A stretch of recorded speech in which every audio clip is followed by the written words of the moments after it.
introduce you to our moderator, Mr. Vivek Bhargava. He's the CEO, Den Performance Group, Danes to Aegis Network, and co-chair Digital Advertising Committee from IMAI.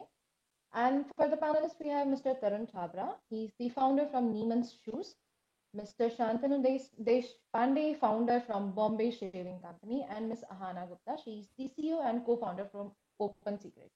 I would request all the delegates to keep posting their questions in the chat box, and the panel will address selected few questions at the end of the session. Over to you, Mr. Bhargava. Thanks, Shivani, and welcome all the panelists. I think we've got the graveyard session after the lunch, so we'll try to keep everybody awake. So I think when we were talking yesterday, I found that all of us had, at least you guys had an awesome story how you guys started off, the purpose behind the company. And, my startup was very simple. I wanted to make money, but you seem to guys have to like some kind of a purpose. Would love to know what made you start the company, around leaving cushy jobs, coming back to India.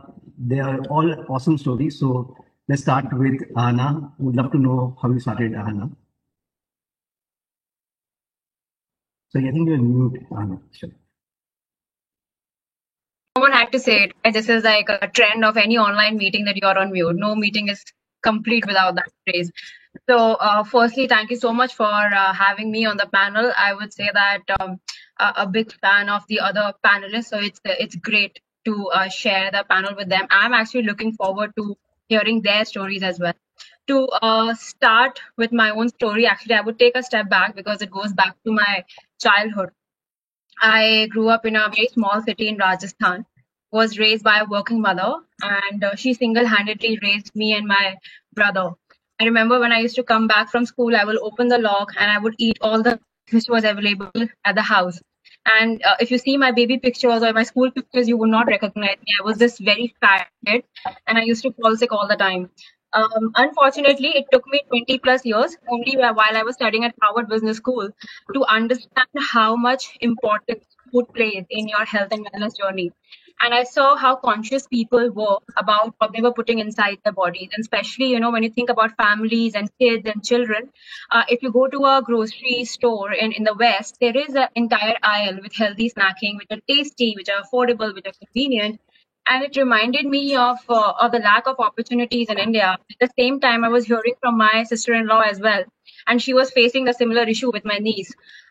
So that's how I got intrigued about this snacking landscape.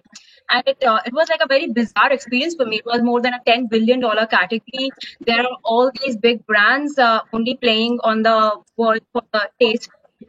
So that was my mission to come back to India, and how can we create a platform such as Open Secret where we can offer better for you snacking for Indian families. So we call ourselves a challenger brand, and we want to go after deeply penetrated categories in India. Everyone wants to eat a cookie, a chip, or a spread, and we want to give them an unjunked version of that. So you don't have to compromise on the taste, because I know how Indians are when it comes to food. So this is pretty much about our story and how we do everything for the mothers, because if you want to empower family, just empower the mother and she will take care of the rest. That's the purpose that we are living every single day. Yeah. Also, Anna, I'm sure starting a company, especially when you studied there and coming back, must have been a tough thing, and we'll cover more of the challenges you faced. But over to you, Tarun. Love to know your story too. Super. Thanks, Vivek. Appreciate it. Thanks for having me, guys. It means a lot to share this panel with Ahana and Shantanu. Big fan of their products, right? Especially follow all the LinkedIn posts that Shantanu does. So kudos to that, man. But so my journey started back in 2016, right? Like Ahana, I was working up in New York, and it started off from a travel experience.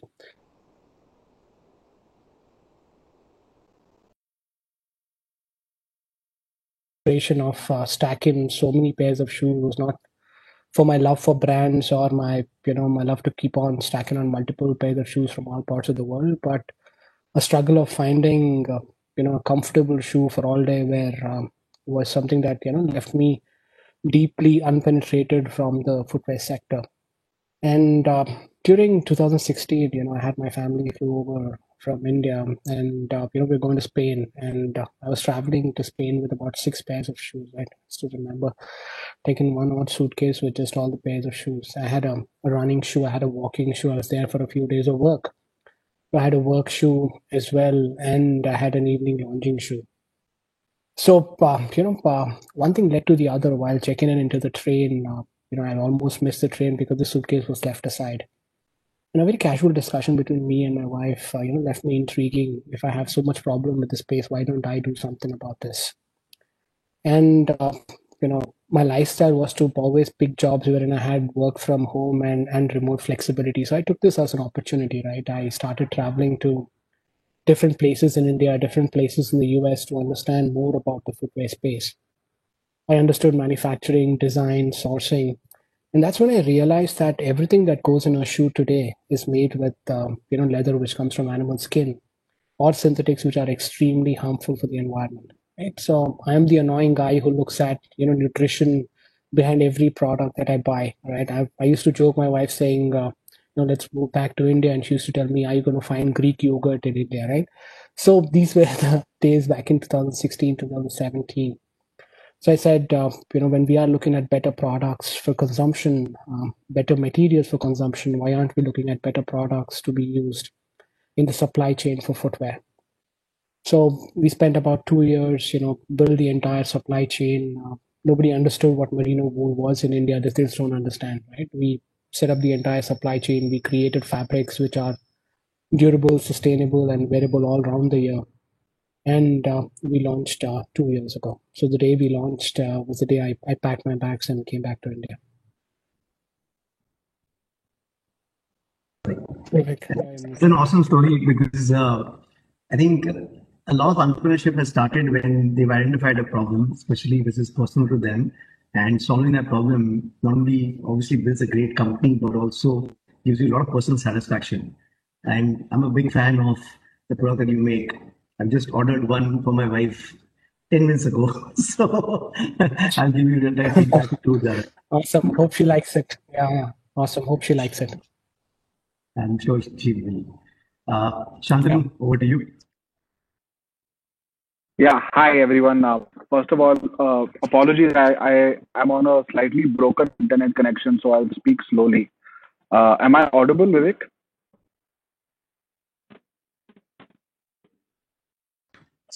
Very much audible. Yes, Shantanu. You're. Go okay. Okay. I'm privileged to be here with all of you. Taran and Ahana are building amazing businesses, so really want to hear their story. I'm kind of standard in terms of and privileged in terms of my background. I come from a well-to-do family in Pune. Studied through good schools, did my engineering from NIT Nagpur, MBA from IIM Lucknow, joined McKinsey and Company as a friend, was there for 5 years. And then left in 2016 to start Bombay Shaving Company. Incidentally, Ahana's older brother, who she spoke about, Apoorv, and I were batchmates at McKinsey, and so I know her from before her entrepreneurship days, at least through him. And the inspiration for Bombay Shaving Company was simple. I think the gender disparity in the world and in India specifically over thousands of years has led to certain very deeply ingrained social behaviors around looking good, right? So the pressure of looking good was always on women because their future and their lifestyle was dependent on how well the husband earned, and the better the woman looked, the better husband she got in terms of financial prosperity, right? And that's why women evolved a lot more on looking good, wearing the right clothes, using the right skincare products, and men remained shabby and kind of not great on the eyes. But over the last 25 years or even 15-20 years, I think that story has changed significantly. Not enough at all, but I don't know if you remember going to a wedding in 2000 or 2001, and I went as a child, and I always used to wonder how some of my male cousins would land a fiance or a wife like way out of their league. And I used to ask my mom, how did this bhaiya do that kind of thing, right? And they were like, "Naukri achhi hai uski." So, but now that's not enough, and women are getting educated more, dating a lot more. So men's gym memberships go up. Men will buy Neiman's shoes, will eat Open Secret cookies to stay thin. and do things to kind of get right swiped a lot more. And it's not enough. And unfortunately, also, men don't talk to each other. Like Taran and I will never sit and say, "Arey, teri daadi bahut sahi lag rahi hai. What do you use?" Right? While women find it comfortable to talk about shampoos and so on. So men do look at brands, at least at brands for hair, how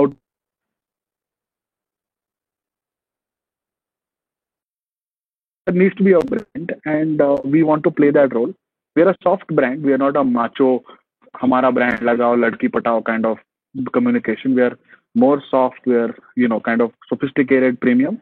And we believe that if we play the right assortment roles and give men instruments and solutions to look great, then they will feel great and become better versions of themselves for their families and friends and people around. So that's the broad ethos. We're using the internet and the e-commerce infrastructure, of course, to reach our consumers and tell our story better.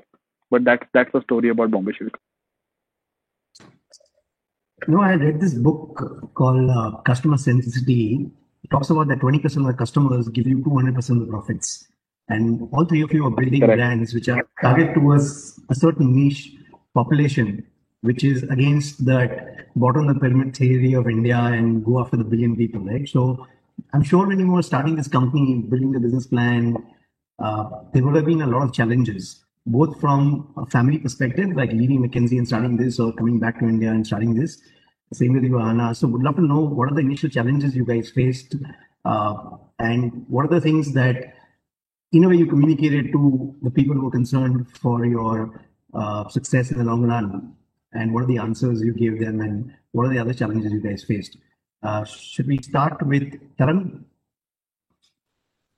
Yeah, so there were several, right? If I remember, one was, back in the days when I was looking at the right market to launch, right? I'd studied the product, I'd created several different samples, gave it to a few early adopters.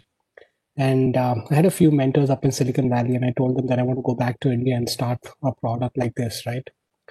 The big discussion was around the price points. When I told them the price points and so on, and the amount of research that I've done about New Age India, new brands starting up, obviously the question that I kept getting was, are you crazy to go back to India? People don't buy products upwards of $10, $15. You got to be crazy to leave your job.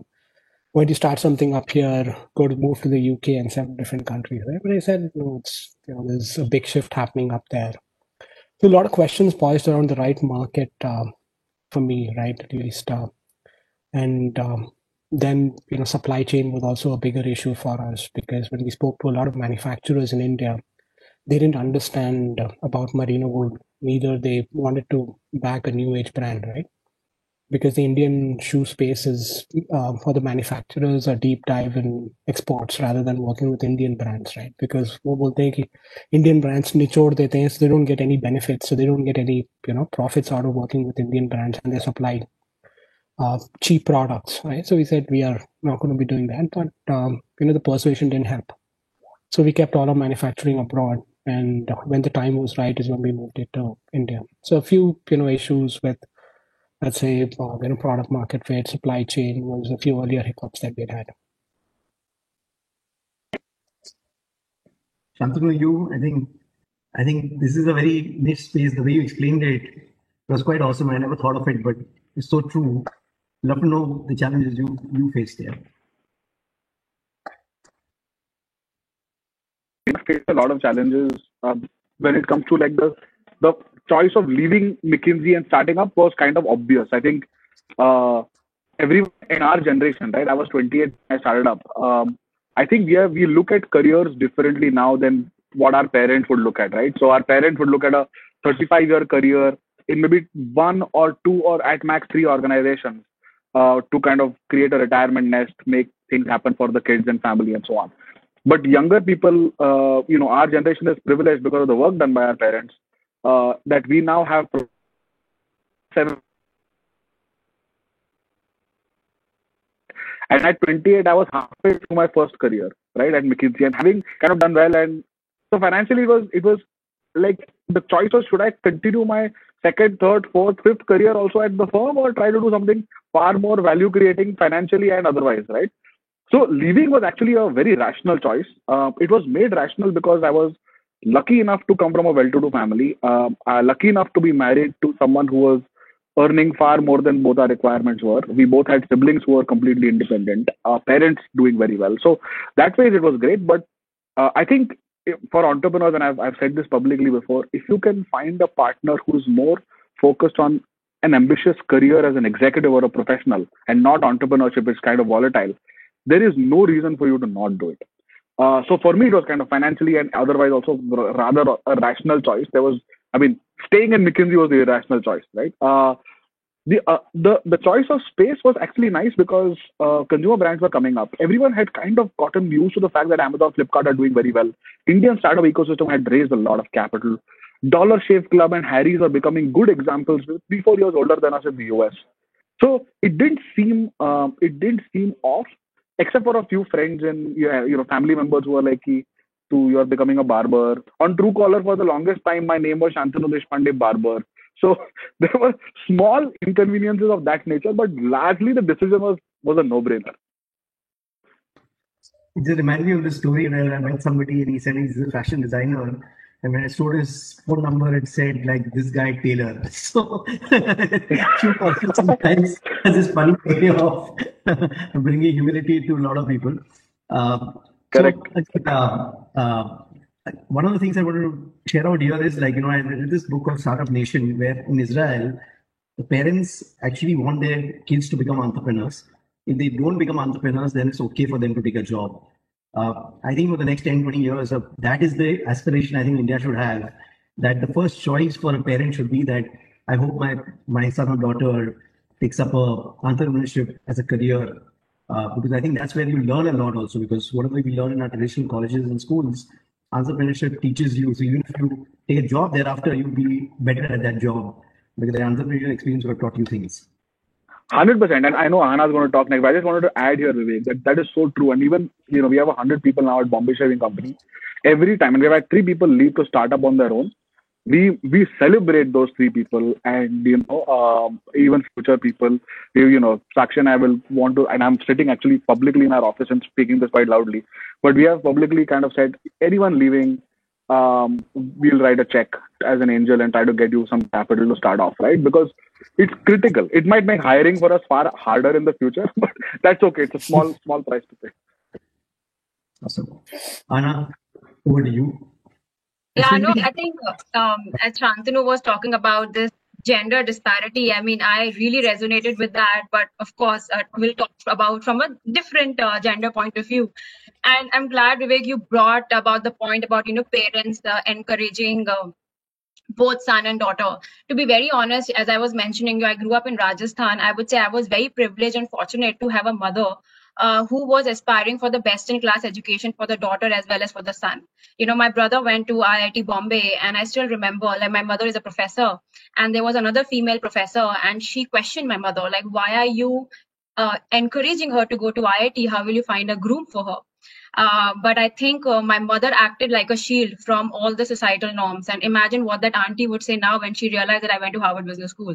But I think that, the sense of purpose and the sense of meaning came from those initial experiences that I faced, because a lot of girls in my school, they were not hearing the same thing. Parents were very okay with the mediocre education for the girls. So from a challenges perspective, I don't think that, internally I had any conflict whenever any decision I made. Coming back from US to India, people always had questions. In my head and heart, I remember there was this famous professor, Clay Christensen. He has this book called How Will You Measure Your Life? And the question was, what do you want to do with this one wild and precious life? For me, it was super clear that, I want to create a meaningful difference. And for that, I was very clear that I want to come back to India. But the 2 questions which people kept on asking me, first was, visa nahi tha kya? And I said, I have H1B, but at that time, were finding it so weird that people can move to India for professional reasons because, they have only seen one kind of brain drain. So that was bizarre. And the second thing which I always heard was that, are you getting married? I don't know why, but still, I think this country needs to become very familiar with ambitious single women and not define like complicated or something wrong with her. So I think these were some of the things as a society, what we can do better. And from a professional experience, I would say that, we launched Open Secret in November 2019. So within few months, COVID hit. But again, one thing which I've been very, very focused on, and sometimes people think that I speak too much about it, is culture. But I can't emphasize how culture had played such a significant role during these unfamiliar times, right? We have in-house manufacturing, and during COVID, like running those factories again, and there were people who were so driven by the purpose that we have, or people who were working away from office. We never had to worry about whether they are working, and I think it's extremely, extremely critical to have the right team, because idea is one thing, but execution requires people who are not only good at what they do, but they're also driven by the same purpose and the mission, because during tough times, the character stands out. So my daughter just turned 18 last month, and she started a company. So she wanted to have an event. So she wanted to get a title sponsor. She says, my first event, so I'm not going to ask for too much money. I'm going to ask for 15 lakh rupees. In Bunny Man, I say, yeah, baby, go. So she went to 15 people, was not able to raise a single rupee. But I had one experience, right? I think I said, dal aate ka bhav malum pad gaya usko. And she learned that entrepreneurship is not easy. But I think that's what I said, right? I think that resilience that entrepreneurship teaches you, there is no easy way to get it rather than experience it yourself. So on that note, Rana, you have your own factory, and I think that would have been a very, very challenging task in COVID. So I think from that basis, how has your strategy changed because of COVID? What are the things you did differently? How did you make sure that COVID becomes a tailwind for you? Would love to hear some thoughts on that. Yeah, I think from that standpoint, we went a little off from the D2C playbook, right? Outsource everything and just keep marketing in-house. We wanted to have a very solid focus on the product, because we wanted to have a kick-ass product which stood for quality. And from that standpoint, it was very clear that we want to keep it in-house so that we can ensure the best-in-class quality. And again, I gave this example a few days back to someone that initially I was looking for contract manufacturers. I had traveled to a lot of places in Bhiwandi, and we were really small, right? So we could not afford a big contract manufacturers. And all these small manufacturers, whenever I went and saw the toilet, it was so shabby and the quality was so bad. And I was very, very clear that I really wanted to employ women contractors in a factory. Because I said, if you just talk about empowering women and you are not doing your part, what's the point? And when I looked at the kind of facility which was available at SPL, I said, okay, let's just build it in-house.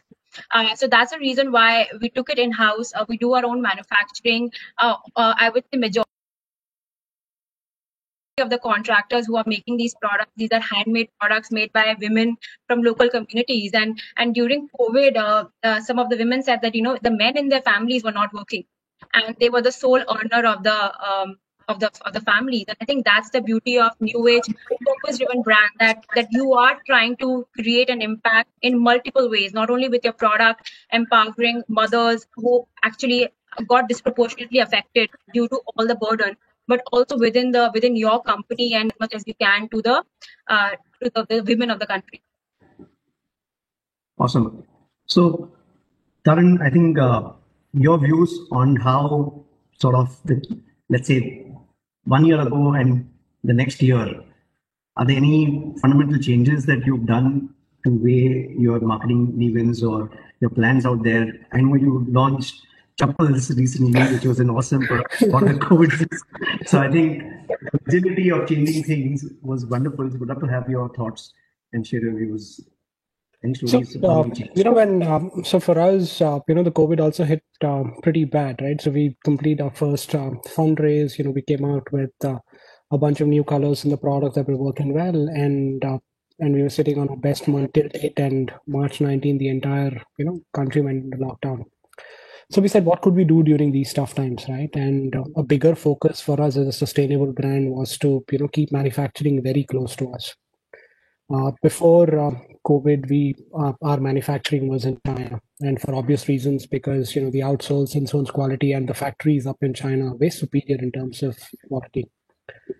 So we said, what could we do during these tough times, right? And from June, July, as and when the manufacturing started opening up, my team, spent a lot of time, and we reached out to several different factories in India, and we started connecting with them. Right now, times have had changed. They'd seen a lot of PR about us. They'd seen things written about us. So, and plus these guys were sitting on no orders whatsoever. Right, all the bigger brands have pulled out orders, so these guys were in 25% capacity. So we took that as an advantage, and now we have moved all our manufacturing to India, right? So that is true sustainability, because the goods don't have to travel halfway across the country or halfway across the world to get to India. So that has really helped, right? And we've sat in those factories during COVID times for months, right, to ensure that the design is perfect, the quality is perfect, and we're getting the right product. And now, as of December, last year, our manufacturing is 100% in India with about 3 to 4 different factories. That makes it a lot more easier. The capacity is increased, and quality is a lot more better. So thrilled with what we've been able to achieve. And plus, you said it right. We call it the Eco Flips, and you called it Chappal. So that the new launch has been terrific. We sold them out in less than a few days with zero marketing. We've been coming up with a few other launches as well. And my goal to make sustainability truly affordable. We're introducing some materials that people wouldn't have even imagined in shoes before. So a lot coming up in the next month or so. So Shantanu, for you, I think a lot of dating moves on Zoom and online. So I think looking important was very, very critical during the lockdown days. How has your strategy changed, and what are your stories that you can share?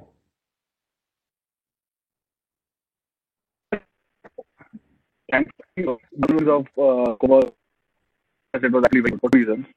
One is, I think,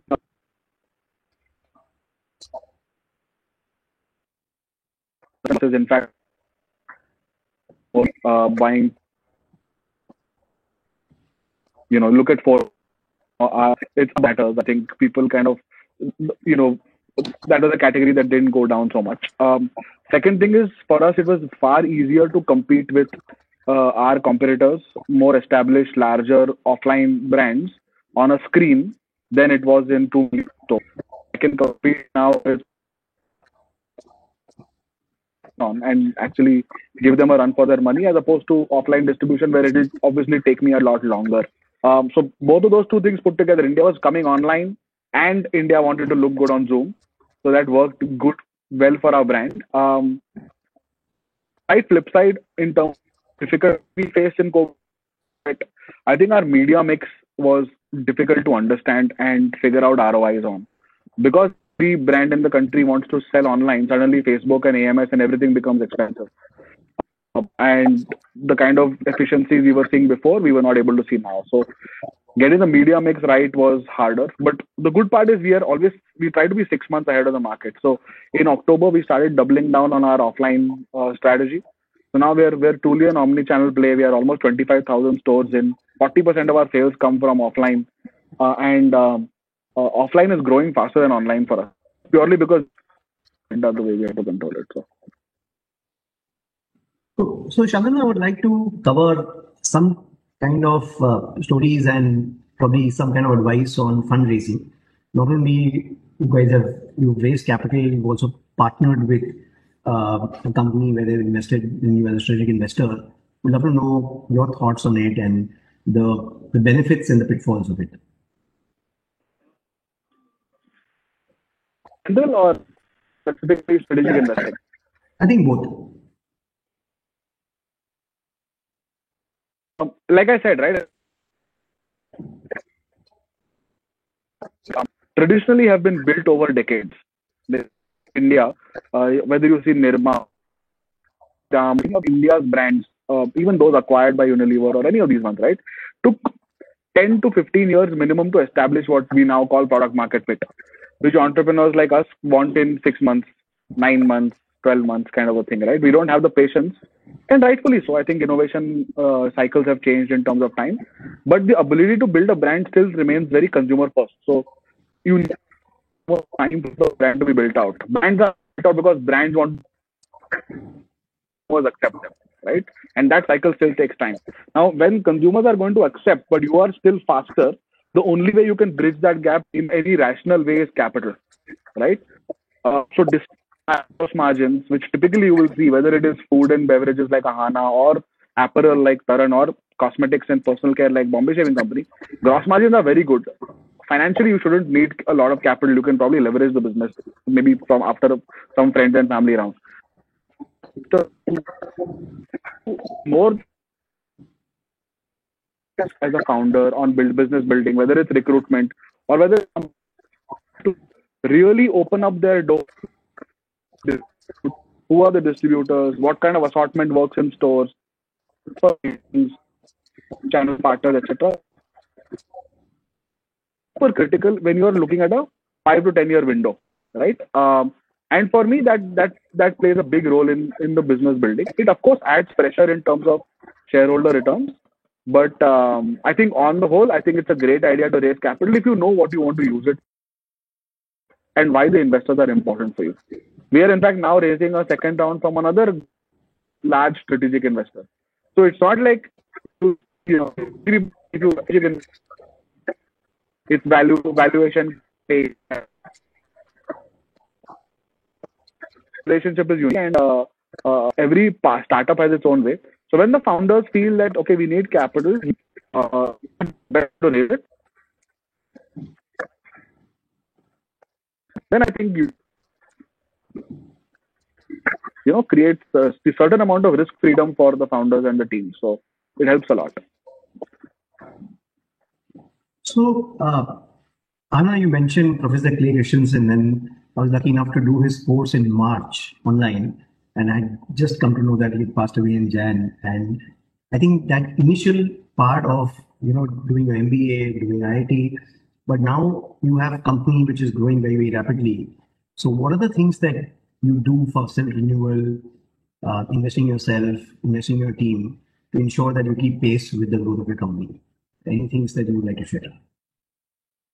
Yeah, no, I think one question which I always keep asking myself, am I growing as fast as my company is growing? Because every 3 months, we are becoming a completely different company. So like within 6 months post-COVID, we have become 7x. Just in 6 months. And initially we were a cookie company, and in November we launched chips. In December we launched spreads, and these are all like highly penetrated categories, and we have 3 more product launches coming up. So it's very, very important that each one of us within the organization are evolving, because sometimes your problems from a 0 to 1 might then become 1 to 100. Like, how are you solving for these? So these questions keep on changing. I think few things which I always keep doing. Entrepreneurship sometimes could be very, very execution driven, but one advice which I've heard, that you can never outsource the most difficult problem. So whether it's if thinking and strategy is the most difficult problem, you cannot outsource. So every day I always block 1 hour during my day to just think about whether how are we thinking about the next step function growth for the company. And also from the organization standpoint, I think the biggest mistake that you could do is not giving enough time to thinkers, and just giving them and making them execute, or asking executors to think. So ensuring as we are growing, do we have enough thinkers and do we have enough doers so that we can balance the equation? So these are some of the things. And the second thing I would say that, it could be a lonely journey. So do connect with great founders out there. Like I have reached out to Shantanu, and he has been so gracious with his time. So you can learn from others' journey as well. You don't have to reinvent the wheel every single time. There are already few problems that are already being solved. So seek out advice not only from your investors, but people who are actually doing the stuff every single day.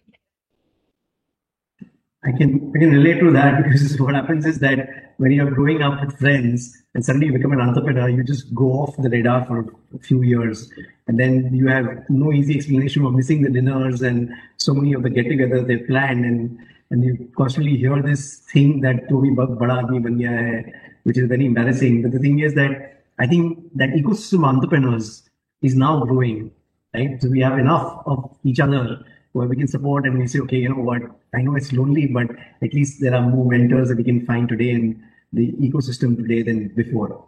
So, Taran, one thing I would love to know from you is that how important is technology and innovation? That's one of the questions that has come up. And how do you think about technology and innovation when you are building a brand like Neemans? And so we've looked at, now I come from a core technology background, right? So up in the US, my role was more around strategy, plugging data in, right? And more into predictive analytics. So I couldn't use a bunch of it when we started Neemans, but I truly understand, and as a goal, right? How deeper can we connect to a consumer? How deeper could we understand what our consumer is looking for, right? How deeper could we relate to his purchase behavior, right? How could we plug technology in and drive more purchases, drive more behavioral trends from our consumers, right? That way we could innovate more in terms of a supply chain and build more products, right? So far we've been, engraved in creating one product, right, and going deeper within the product, and that's the reason we haven't come out with a lot more products. But I think now we've understood and learned a lot around marketing and the right channel for marketing, the right demographic that's working, right? How many days does a demographic take to convert on an ad, right? So and now we've used that exact technology in a neo launch, and that helped. So I'd say right from supply chain to manufacturing, customer service, all of these, low-hanging fruits for us are now integrated. Earlier, a bunch of things were manual. And there were 3 to 4 different systems which were not talking to each other. But during these COVID times, we took this as also to each other. That way, the entire journey is captured. And we brought in a bunch of different technology systems, some vendors, and it's now been really fruitful because the entire journey is captured, and it's very easy for different teams to work together for us. The customer service team, the logistics team, and the marketing team now work hands in hand in trying to get more orders, in trying to get more purchase behaviors, and so on and so forth. So, I'll come to you. I think a lot of brands in the earlier days could not fight with the large MNCs because their marketing and advertising, the budgets were just much larger than the smaller players. I think would love to have your thoughts and views on how advertising, social media has sort of created a level playing field, and what are the things you do? Do you do it in-house? If not, what are your strategies that you think you're going to build this so well? Yeah, no, I think what I would say first, let me take a step back. Let me explain about the category that we are playing in, right? We are a challenger brand in categories where 3 of the big companies have more than 70% market share, right? And what happens is there is a trend where people are seeking for better for you products. And with COVID, that trend has accelerated. And to be very honest, I think the entire, it's a very supply constrained market. And it's very difficult for big companies to create junk and unjunk at the same time. So for us, what we are doing is we have identified a big white space where there are a lot of families in Bharat. And I will not say that we are creating for Bombay, Delhi, and Bangalore. We are not. So we are creating all these families for Bharat who understand the importance of eating better, but they never had the access to better for you products. So it's a very, very clear value proposition. And one thing which I always say, people say you are creating a premium brand. And we are not creating a premium brand. We are creating a very value conscious product. So for example, if your product is filled with 50% nuts, a mother would understand the value out of it. So we are going after a huge, huge white space where people are looking for products, and we are fulfilling that gap. Number 2, I would say, what Shantanu said was so true, that digital levels the playing field. To give an example, during Diwali, if you would have searched Diwali hampers, Open Secret was the best seller. And you imagine the king of all the gifting, like we were able to do better than them. And it was only because people want to gift health now. And there is a level of consciousness. If you're talking to a mother, you don't have to educate about, what, you should give best to your kid. She already knows that. We just want to be an enabler in her quest for giving best to her family. That's all. So if a lot of people ask me, why the name Open Secret? we say that mothers are the chief product officers at Open Secret. They are the real secret. And they tell us they want a better for you cookie, they want unjunk cookie, they want unjunk chips, and we give it to them. So our job is, can you give families what they're asking for? As simple as that. And do you manage all your advertising in-house? Yeah, I think, what marketing is, I keep telling my team is, marketing is data analytics. And it's so important that you keep it in-house, and we look at the data every single day. And based on data, based on customer feedback, we move very, very fast. If you ask me, agility is the fuel. The only reason we can beat the incumbents is because of the fuel, the looking at the data. So because of that, all our marketing is in-house. I'm almost now sorry that I asked that question. Being an agency was a bad question to ask. So, Shantanu, what are your views on advertising? I think this media for building a consumer brand, I think I've seen your website and the content you have. So I think it's quite awesome because again, you're reaching out to sort of niche customers.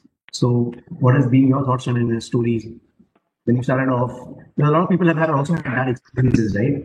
Of how to work with partners in this space. So I agree with Ahana, right? I think marketing has taken on a far more sophisticated definition now. Complexity of media and complexity of content and clutter in the consumer's mind, right? Maybe 20 years back, you could build a very cool campaign on television, newspaper, radio, have a singular message and expect that it resonates with consumers and invest the brand equity. But today that's not the case, right? And I feel that marketing now has become, we earlier used to say, okay, fine, let's build direct to consumer, let's bring consumers to our website and work with media where there is a sophistication of ROI math. I think we've kind of evolved from there to say, yes, Facebook, Google, Amazon provide you tools to do this smartly and give you serious feedback to be agile in launching the right products, targeting the right consumers, etc. But what really takes you from one orbit to the next continues to remain fundamentally what marketing was all about, right? And we have moved from being an analytics first marketing engine to being a content and analytics both engine. And actually, coming from the background that I come from, I'm an engineer, McKinsey, it kind of wires you into a decision-making spiral, which is comfortable taking calls only when you have enough information.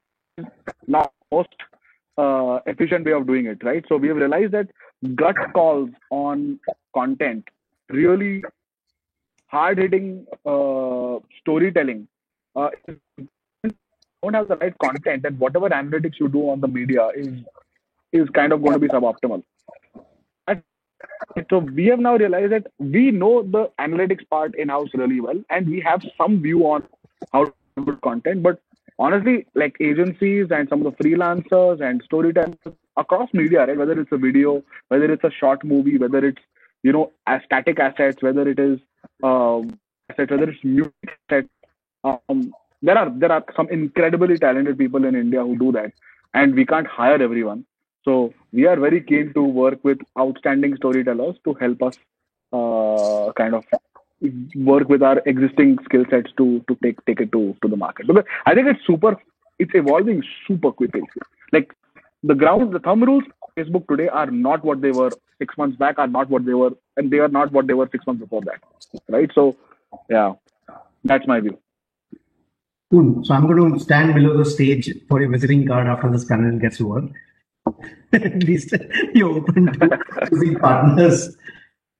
So Tarun, I wanted to know from you, what is the role? Right. I think we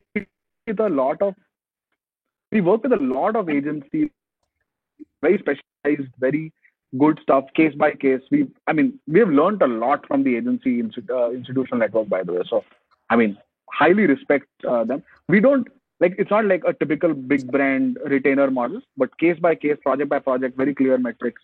So we found some really good folks. Sorry, go ahead. Awesome. So, Tarun, what do you think is the role of the government in helping startups? I know that a lot of initiatives are being proposed and taken, but I'm sure all of you guys few years ago would have thought that if wished the government would have done this, then it would have really helped us grow bigger companies, whether it's going global, whether it's raising, getting debt from banks or any of these things. What do you think the government can do for startups in the past? What they could have done, and what are the things they would like them to do in the future so we can create this $5 trillion economy in India? So there could be several, right? So when we were starting off, one thing that we were debating is, should we have manufacturing in-house, right? Should we, instead of reaching out to people in China, reaching out to several people around the world, why can't we build a small manufacturing unit? Though, shoe space is very, very difficult to crack, right? But we could have done it, reached out to a few folks here, and the kind of permissions that was taken was a 6 to a 12-month journey, right? And as a startup, we didn't have the leverage to spend that much time, so we kind of shelved that. So this was one, right? Better manufacturing laws and some grants does help startups, because it's very difficult to take the entire investment plunge in terms of the shoe space. And also I feel now there's several grants that have come up in terms of working capital, in terms of loans, but 3 years ago that was pretty difficult, right? When you approach banks, if you're for every startup is a loss-making machine during the first couple of years, right? So getting a loan from banks is a very big challenge. And thankfully I brought in some savings from the US, so it helped in using that capital and launching. But I'd say in terms of working capital, in terms of GST grants, and also in terms of manufacturing laws, could be something that we could definitely look at. Cool. I think one of the biggest challenge I think startups face in the SME space is acquiring talent. So Anna, if you can share, or any of you can share, how do you get the right who on the bus? Because I think that's the most critical thing, and attracting talent is not easy. So I think we can even cover if you guys have ESOPs in your companies, and are there any suggestions you have for the government in the ESOP structure of India? Yeah, no, I think I'll take the former part of the question, because I know Tarun and Shantanu will be the best person to talk about the latter, because they have seen we've been like a year old since we launched a brand. So hiring perspective, and I'm glad you asked this question, Vivek, because team, I strongly believe that team is everything. You have this great idea, but if you're not executing well, it to a waste. And again, we'll come back to the point that when I was hiring, especially initial days, I over-indexed on culture. And very, very important point that you actually hire people who fit really well with the purpose and mission and the culture of the company. And there have been certain interviews and certain cases where the person had the right skill set, but the answer was no, because it's important that we are building a culture of like care and purpose, and people understand that. And what I've seen is that if you have a very strong culture in the very beginning, you hustle as a team. You are no longer hustling as one person, and the hustle of a team is always stronger than the individual team. I think yesterday's match is a perfect example of how a team can play a stronger role and not the individual star power. So we over-index, especially in the beginning, on culture. Actually, I'm in hindsight, I'm so pissed with myself that we missed the match and we Shantanu match. So maybe Shantanu, your views on ESOPs, and is there anything that can be done by the government to make this whole process of giving ESOPs, vesting, and all these things simpler? And what has been your experience on that?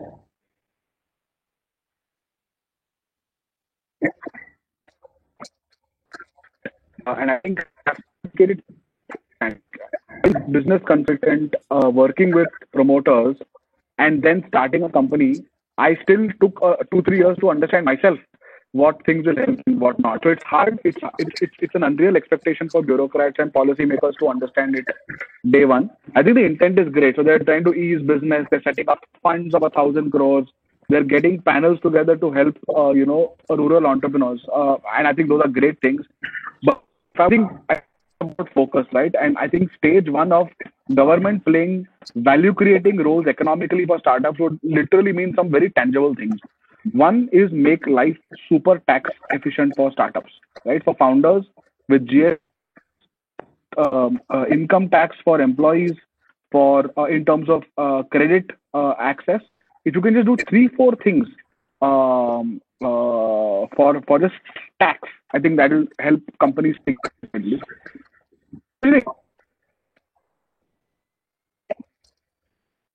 And the amount of tax you should pay should logically be zero, right? In fact, government should do some reverse tax for you. But I think that will lead to a significant amount of abuse. Tax efficient for loss-making businesses, number one. Number two, I think on ESOP specifically, ESOPs is extremely badly taxed. Extremely badly taxed. So when an employee in India exercises their option, they have to pay notional tax to a basis of valuation which is made by some merchant banker basis DCA. So can you imagine the level of inauthenticity in the entire structure that leads to real hard-earned cash being given to the government, which is also, by the way, minuscule. It's not like it changes the needle on government revenues.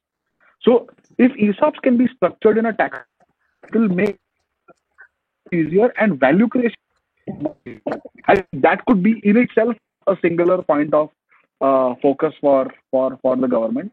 Of course, things around excise, GST, other taxes are again, 5 founders for 2 days will give exactly what is needed. Get 5 established founders, large 0 to 1, 1 to 10 businesses, and they'll give the government what is needed. It's not very hard to do. So I think that's all the time we had for this panel, but this was a wonderful experience. All of you guys, I think, I hope entrepreneurs and the government take some takeaways from this talk, and suddenly the ESOP vesting and the way they are taxed, if that one single change will completely change the trajectory of entrepreneurship in India. But thanks a lot again, guys. Pleasure to have the support you to run this discussion. Over to you, Shivan. Thank you, Vivek. It was a pleasure. Thank you, Vivek. Thank you, Mr. Bhargav. Thank you, Mr. Bhargav. Thank you, everyone. Special thanks to our audience and our sponsor. Another thanks to our diamond partner, Google, platinum partners InMobi and Facebook, digital growth partner Microsoft, omni-channel partner Zendesk, customer experience partner Adobe, and customer engagement partner Infowip. I would request everyone to please stay tuned for other exciting discussion. We are signing off. Thank you. Thank you, guys. Okay, guys. Bye. See you.